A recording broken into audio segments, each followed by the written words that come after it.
Hello friends, আসসালামু আলাইকুম। কেমন আছো সবাই? আশা করি তোমরা সবাই অনেক ভালো আছো। আলহামদুলিল্লাহ, আমিও ভালো আছি। পাঁচপড়ির গল্পের বই থেকে আমি আজকে আরেকটি গল্প তোমাদেরকে শোনাবো। ছেলে ধরার কবলে পড়ি। পরীর মেয়েদের যখন পাখা গজায়, মায়েদের তখন খুব সাবধান থাকতে হয়। একটু চোখের আড়াল করবার জো নেই। টুকটুকির কেবল ডানা গজিয়েছে, সে ভালোই উঠতে পারে। মাকে বলে, মা দেখো, উঠতে আমার একটুও কষ্ট হচ্ছে না, আমি ডানা মেলে ধরলেই ভাসছি। মা টুকটুকির গালে একটা চুমু দিয়ে বললেন, তুই তো দুনিয়ার সবচেয়ে ভালো পরী, তুই তো ভালো উঠতে পারবি, কিন্তু দেখিস আবার মেঘের নিচে চলে যাস না। কেন মা? মেঘের নিচে গেলে কি হয়? ওখানে মনুষ্য থাকে। মনুষ্য কি মা? সে ভারী বদখত প্রাণী, বড় বড় হাত, বড় বড় পা, পাখা নেই, তারা খালি খায় আর মারামারি করে। ওরে বাবা! টুকটুকি ভয় পেয়ে মার বুকের ভেতর লুকোয়। কিন্তু একদিন হয়েছে কি, মা একটু মেঘের অন্য পাশটায় গিয়েছেন কি এক কাজে। টুকটুকি উঠছে আপন মনে মেঘের ওপরে। হঠাৎ কি মনে হলো তার, সে একটু উকি দিল মেঘের নিচে, দেখতে পেল সবুজ আশ্চর্য সুন্দর পৃথিবীকে। সে ভাবলো, আর একটু নিচে গিয়ে দেখাই যাক না ওই সবুজ জায়গাটা কেমন। তখন ঝুপঝুপ করে বৃষ্টি এসে তার পাখা দিল ভিজিয়ে। সে আর ঠিকমতো ডানা নাড়তে পারছে না, নিচের দিকে নেমে যেতে লাগলো দ্রুত। ভয়ে সে ডেকে উঠল, মা মা বলে, কিন্তু তার মা তার ডাক শুনতেই পেলেন না। সে নেমে এলো পৃথিবীতে। একটা উঁচু ভবনের ছাদের উপরে পড়ল সে। তখন তার পাখা জলে ভিজে একসা। অবশ্য তার শরীরে পানি নেই, কারণ পরীদের গায়ে পানি লাগে না।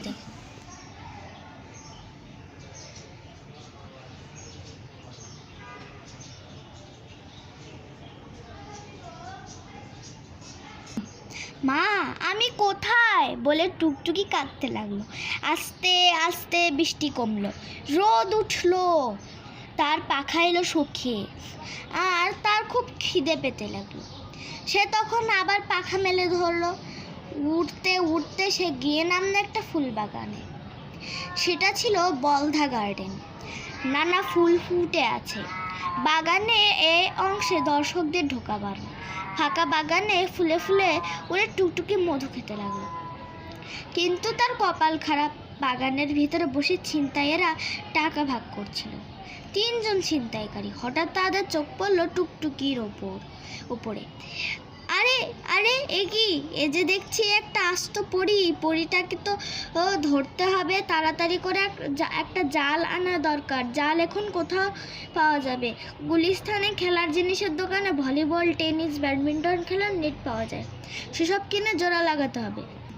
সাথে সাথে দুই ছিনতাইকারী ছুটলো গুলিস্তানে। অনেকগুলো জাল কিনে জোড়া লাগিয়ে বানিয়ে ফেললো একটা বড় জাল। এদিকে তো ফুলে মধু খেয়ে টুকটুকির ফুলের গাছের ডালে শুয়ে আছে। তার খুব মাকে মনে পড়ছে মেঘের ওপরে তাদের পরীদের রাজ্যের কথা। এক সময় সে নিজের অজান্তেই ঘুমিয়ে পড়ল, আর যখন জাগলো তখন সে দেখতে পেল একটা জালে তার সমস্ত শরীর পেঁচানো, আর তিনটা কাদাকার প্রাণী তাকে ঘাড়ে করে তুলে নিয়ে যাচ্ছে। সে বুঝতে পারলো এরাই হচ্ছে মনুষ্য। ভয়ের টুকটুকির শরীরটা ভয়ানক কাঁপতে লাগলো। মনুষ্য তিনজন তাকে ধরে নিয়ে গিয়ে আটকে রাখলো একটা ঘর।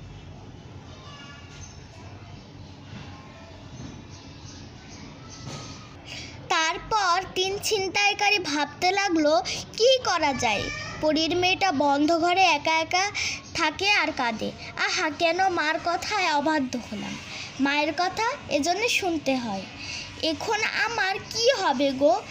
আর দেখো জালের দড়িতে আমার শরীরে কি অবস্থা হয়েছে গো।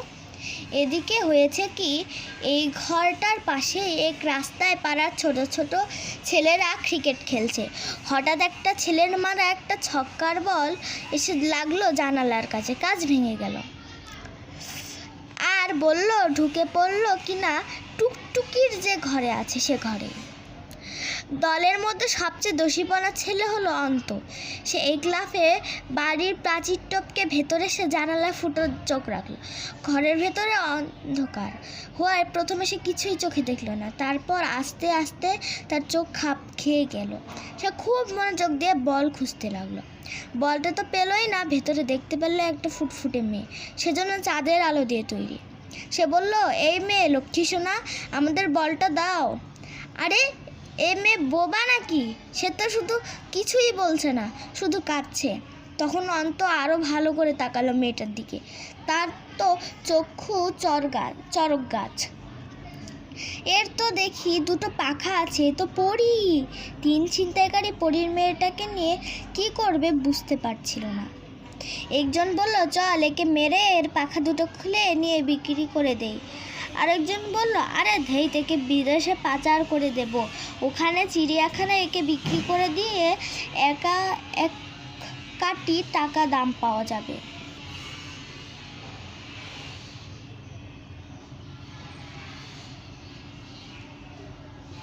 আরেকজন বলল, না, আমি এই পরীটাকে পুষবো। অন্ত মাঠে ফিরে গিয়ে ঘোষণা করলো, বল হারিয়ে গেছে, আজ আর খেলা হবে না। তারপর দুই ঘনিষ্ঠ বন্ধু তমাল আর হাবিবকে বলল, তোরা থাক, তোদের সাথে কথা আছে। সবাই চলে গেলে অন্ত আর দু বন্ধুকে বলল, 33 নম্বর বাড়িতে একটা ঘরে পরীর মেয়ে কান্না ফজলুল লোকেরা আটকে রেখেছে। তমাল আর হাবিব বলল, অন্ত তোর মাথা খারাপ হয়ে গেছে, পরী আসবে কোত্থেকে? অন্ত বলল, বিশ্বাস না হলে আমার সাথে চল, তোরা নিজে চোখে দেখ। ধূত্রী যত সব আজগুবি কথা। তমাল বিশ্বাসই করতে চায় না। সত্যি বলছি, অন্ত জোর দিয়ে বলল। হাবিব বলল, আচ্ছা চলো তো গিয়ে দেখে আসি। অন্ত তার বন্ধুদের সাথে নিয়ে আবার দেয়াল টপকে গেল সেই ঘরে জানালায়। হাবিব আর তমাল নিজ চোখে দেখলো ঘটনা ঠিক। এখন তারা আবার মাঠে ফিরে এলো। আমার মনে হয় পরীটাকে এ বাড়ির দুষ্টু লোকেরা বন্দি করে রেখেছে। আমাদের উচিত হবে এখন একে মুক্ত করার, বলল তমাল। কিন্তু তুই তো জানিস এ বাড়িটা কার? এ শহরের টপ টেটর কানা ফজলুর। এর বাড়িতে কিছু করতে গেলে আমাদের কপালে অনেক দুঃখ আছে, হাবিব বলল। তার চেয়ে আমরা পুলিশে খবর দিই, তমাল বলল। কিন্তু পুলিশ তো কানা ফজলুর বিরুদ্ধে কোনো অ্যাকশন নেবে না, বলল হাবিব। তাহলে তমালের জিজ্ঞাসা, চলো আমরা পত্রিকা অফিসে যাই, সাংবাদিকদের বলি, বলল অন্ত। অন্ত, হাবিব আর তমাল তিনজনের বয়স 12 কি 13। তারা চলল একটা পত্রিকা অফিসে। গেটের দারোয়ান তাদের পত্রিকা অফিসে ঢুকতে দিতেই চায় না। ভাগ্যিস শিশুদের পাতার সম্পাদক গনি সাহেব তখন অফিসে ঢুকছিলেন। তিনি বললেন, তোমরা কার কাছে এসেছো? অন্ত বলল, আঙ্কেল, আমাদের কাছে একটা ভয়াবহ খবর আছে। ভদ্রলোক তাদের অফিসের ভেতরে নিয়ে গিয়ে বললেন, বলো তোমাদের খবর। অন্তরা সব খুলে বলল। গনি সাহেব হেসে বললেন, গল্পের বই পড়ে পড়ে তোমাদের মাথায় নানা আজগুবি চিন্তা দেখা দিচ্ছে। ভালো, তোমরা বরং একটা গল্প লিখে ফেলো, আমি ছেপে দেব। আঙ্কেল, বিশ্বাস করুন, ঘটনা সত্যি। আচ্ছা, আপনাকে ছবি তুলে দেখালে আপনি বিশ্বাস করবেন? অত নিমতি করে বলল, করব, তোমরা আজকে যাও, আমার কাজ আছে। ভদ্রলোক হাসতে হাসতে বললেন। অন্তরা মন খারাপ করে ফিরে এলো। হাবিব বলল, আমাদের বাসার ক্যামেরাটা আমি আনতে পারবো। আম্মুকে বলবো আনতে দেবে না? না, বলেই আনতে হবে। তমাল বলল, যা এক দৌড়ে ক্যামেরাটা নিয়ে আয়। হাবিব ক্যামেরাটা আনলো বটে, কিন্তু তাতে ফিল্ম নাই, ব্যাটারিও নেই। ফিল্ম আর ব্যাটারি কিনতে হবে। অন্ত বলল, তোরা আমার বাসায় চল, আমার একটা মাটির ব্যাংক আছে, সেটা ভাঙতে হবে। মাটির ব্যাংক ভেঙে অন্ত পেল 400 টাকারও বেশি। পড়ার স্টুডিওতে গিয়ে তারা ক্যামেরা, ব্যাটারি আর ফিল্ম ভরাল। তারপর চুপি চুপি চলল 33 নম্বর বাড়ির পেছনে। বাড়ির সামনে আজকে আবার পাহারা দেখা যাচ্ছে। পেছন দিকে দেয়াল টপকে হাবিব গেল জানালার ধারে। তারপর ফ্ল্যাশ জ্বালিয়ে পরপর 3টা ছবি সে তুলল পরীটার। হঠাৎ আলো দেখে পরীর মেয়ে টুকটুকি তো ভয়ে একেবারে জ্বরসর হয়ে গেল। ছবি তুলে হাবিব যেই না দেয়াল টপকাবে অমনি পাহারাদার, কে রে ওখানে বলে এলো ছুটে। তাড়াতাড়ি দেয়ালে উঠতে গিয়ে এক পাটি স্যান্ডেল গেল হাবিবের পা থেকে খুলে। তার স্যান্ডেল হারালে জীবনে বহু স্যান্ডেল পাওয়া যাবে। হাবিব ক্যামেরাটা সামনে নিয়ে দেয়ালের উপরে লাফিয়ে পড়ল। তারপর দৌড় ধরল 3 বালক। পাড়ার মোড়ে একটা ফটো ল্যাবরেটরি হয়েছে। এখানে মাত্র 1 ঘন্টায় ছবি ডেলিভারি দেওয়া হয়। ছবি তুলে তারা ছুটল আবার পত্রিকা অফিসে। গনি সাহেব তখন অফিস শেষে বাসায় ফিরবেন বলে বের হচ্ছেন। গেটেই তার দেখা পেল অন্তরা। আঙ্কেল আঙ্কেল, এই যে ছবি তুলে এনেছি। ছবি দেখে তো গনি সাহেব হিক্কা করতে লাগলো। এ তো সত্যিকারের পরী, তবে পরীর মূর্তিও হতে পারে। আজকাল নানা রকম পুতুল পাওয়া যায়। তিনি তাড়াতাড়ি তাদের সাংবাদিক আর ফটোগ্রাফারকে অনুরোধ করলেন অন্তদের সাথে যেতে। পরদিন কাগজে ছাপা হলো, ওয়ারির এক বাড়িতে এক পরী বন্দি অবস্থায় কান্নাকাটি করছে। খবর ছাপা হবার সঙ্গে সঙ্গে ছিনতাইকারীরা পরীটাকে বাড়ি বদলে আরেক গোপন জায়গায় নিয়ে গেল। পুলিশ বলল, সংবাদপত্রে ভুল খবর ছাপা হয়েছে। মন্ত্রী বললেন, পুরো খবরটা অতিরঞ্জিত, কল্পনার রঙে রঞ্জিত।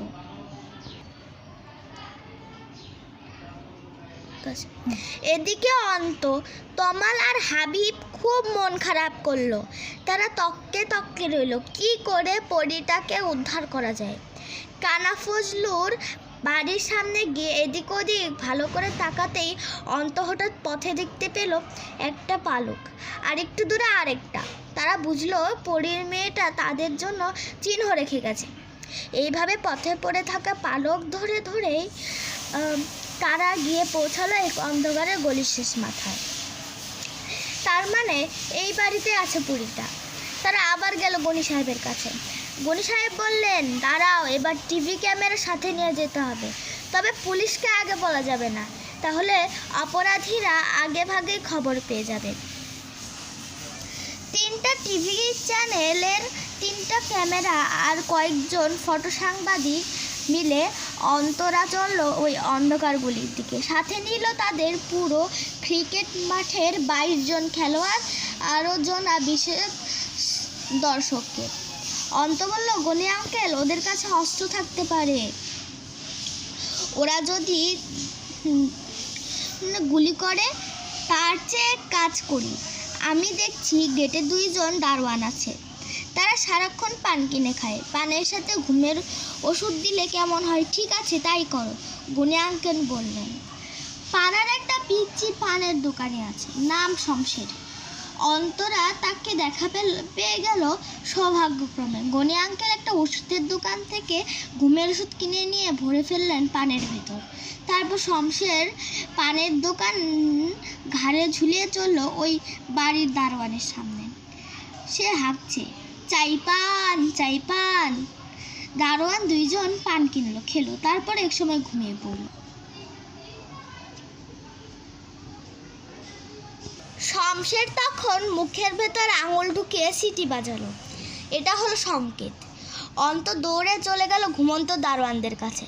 আস্তে করে ওদের কোমরের চাবি খুলে নিয়ে গেট খুললে অন্ত ঢুকে পড়লো ভেতরে। দূর থেকে তাই দেখে ছুটে এলো দলের বাকি সদস্যরা। ভেতরে পাওয়া গেল টুকটুকিকে। টিভি ক্যামেরায় ছবি তুললো। পুলিশ এলো। ভেতরে ঘুমন্ত অবস্থায় পাওয়া গেল 3 ছিনতাইকারীকে। তাদের গ্রেফতার করা হলো। টুকটুকিকে ছেড়ে দেওয়া হলো আনুষ্ঠানিকভাবে। অধ্যাপক আবদুল্লাহ, আবু সাইদ আর মোহাম্মদ জাফর ইকবাল এক সাথে ধরে টুকটুকিকে ভাসিয়ে দিলেন বাতাসে। বাতাসে পাখা মেলে ধীরে ধীরে টুকটুকি উড়ে চলল মেঘের দিকে। সেই দৃশ্যটা টিভি চ্যানেলগুলোতে সরাসরি দেখানো হলো। চলে যাবার আগে টুকটুকি বারবার কৃতজ্ঞতা ভরা চোখে তাকাচ্ছিল অন্তর দিকে। এই ছেলে যে তাকে জানালায় প্রথম দেখেছে, এই ছেলে যে তাকে উদ্ধার করেছে, টুকটুকি সে কথা বুঝেছে। সে ঠিক করলো আর একটু বড় হলে সে যখন নানা জাদু, যেমন অদৃশ্য হওয়া, যে কোনো অন্য